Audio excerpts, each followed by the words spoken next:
Ноябрь айынын 1-аптасындагы мониторингке ылайык Кыргызстанда анын ичинде Ош шаарында 1-сорттогу ундун баасы дагы жогорулаган. Мисалы 1-сорттогу бир кап ундун баасы 1400–1500 болсо, азыркы учурда 1800–2000 чейин сатылып жатат.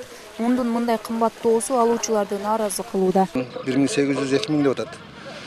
Жакшы мына дыйкандарга эле өзү негизи кыйын болуп калды. Чарбага эле кыйын болуп калды өзү. Барында бар, жогунда жок. Шуну туура түшүнүш керек да. Негизи кымбат бул.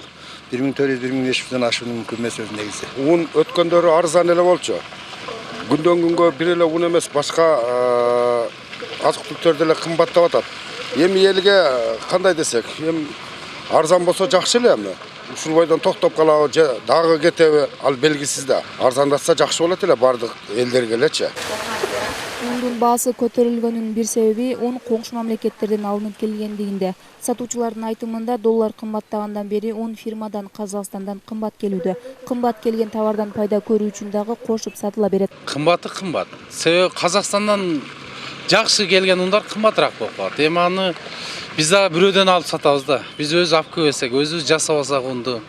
Эми ал биз жасабасак, өзүбүздөн чыкпаса, эми Казакстанды контроль жок болсо аякта дагы анан каалаган бааларда беришет экен да бизге дагычы. Анан өзүбүздөн чыккан этти контроль кыла албай атышат, анан мамлекет анан мына четтен келген товарларды билбейм кандай контроль кылышат. Монополияга каршы жөнгө салуу мамлекеттик агенттигинин айтуусунда качан гана товар 20%дан жогору өсүп кетсе, ошондо гана чара көрө аларын айтат.